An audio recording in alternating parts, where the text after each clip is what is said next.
Welcome back, Saturday evening. I am here with Mr. X. We are ready to hop into game number 2, S&D, between Prophecy and Mindfreak. This is a huge game. Prophecy able to take game 1. We thought that might be one Mindfreak could get. Can they bounce back in this? They are literally Australia's final hope. Yes, they are Australia's final hope, Maven. Going to be the key player matchup in this S&D game. It's going to be Classic versus Dens. Talked a lot about Dens map 1.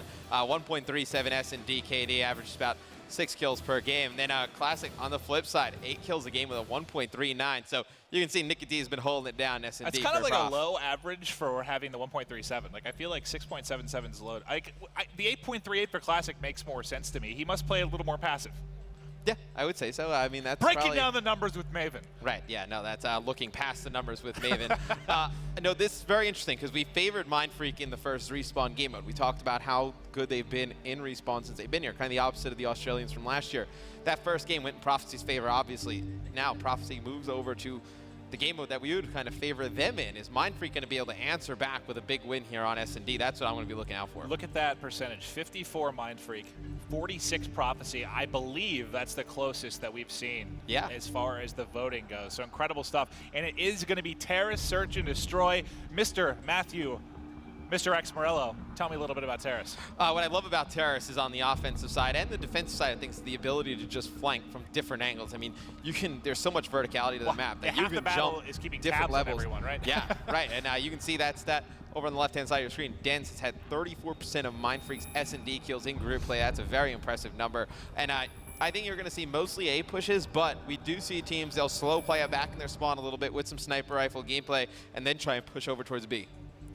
Yeah, that tells me there were a lot of 6-0s, maybe. Averaging 6.77, also being 34% of their kills. They must have been steamrolling people in group play in the S&Ds. But here we are kicking it off with Dens. Let's see what he can get done in pool. Yeah, and Classic's going to pick up that first kill. See, in the kill feed, it's going to be Dens trying to work into purple pool, trying to make a play towards that A bomb site. Bo's picking up the second one. Ricky going to get that third.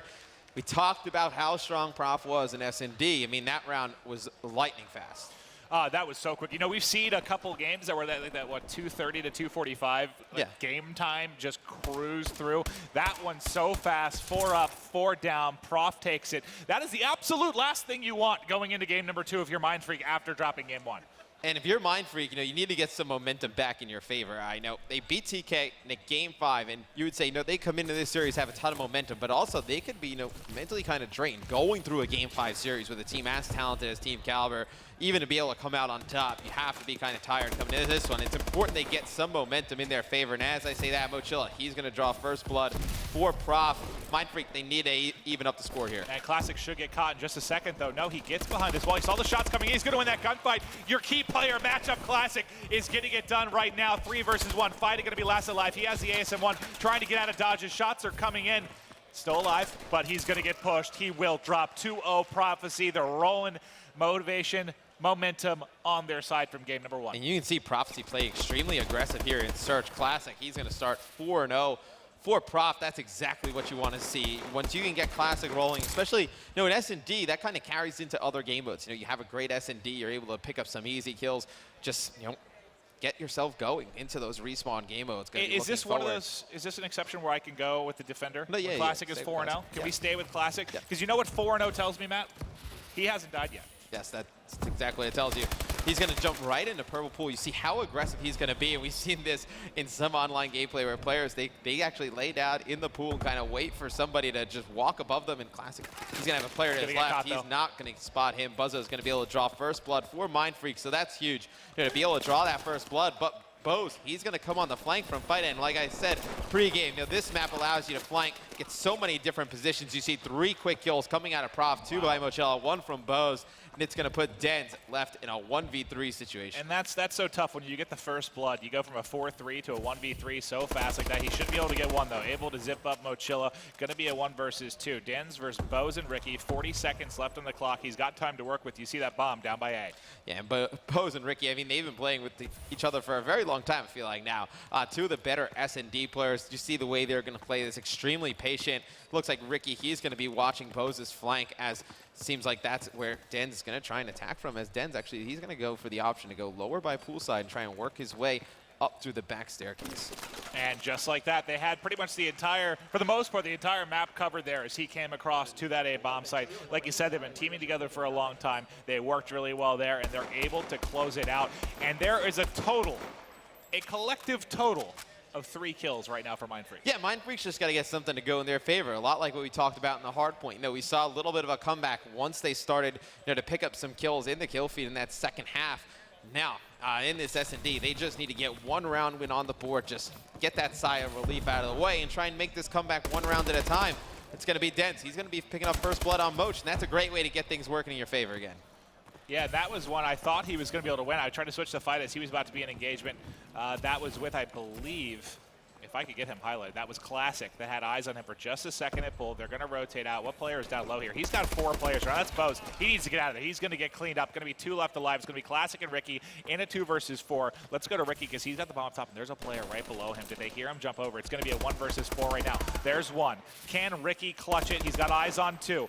Not able to pick up those shots. I think he saw at least 1 lower. Tags up yet another one, but he's got to get the actual kills here. Yeah, Mindfreak, they need to play this safe. They need to secure this round. We've seen so many times, you get in a 1v4 situation, and players, they just start to get extremely aggressive and just start to push 1 by 1, and that's when we see pretty bad plays happen. We see teams kind of just blow rounds. And Ricky, he's going to be able to get that bomb down on B, so they're going to let him plant, which is very interesting. And if Ricky can get out of here, or even pick up this first kill, it'd be huge. So he's going to be able to get 1. He's going to have a player flanking. Ricky gets this kill. He's going to get the second. Is he going to be able to get? Oh my, the 1v4 dream, so close for Ricky.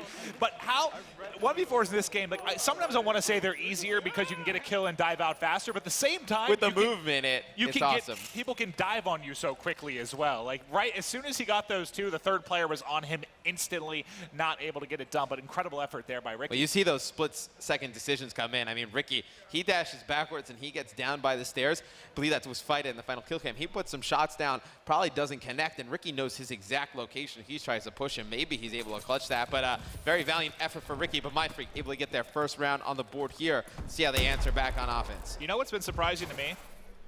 Terrace usually is just becomes that like 1v1, 2v2 sniper war off the break. Yeah, Have we seen any sniping at all to start? No, I mean, Classic, a pretty good sniper for Prophecy, and I believe we saw Fighter use the sniper rifle a little bit in our match against Envy yesterday in groups, but neither side has pulled out the sniper rifle action. Yeah, maybe they're saving it later in the game, trying to pick up an easy round, just trying to feel out where players can be placed on the map, be able to get an easy pick later in the game.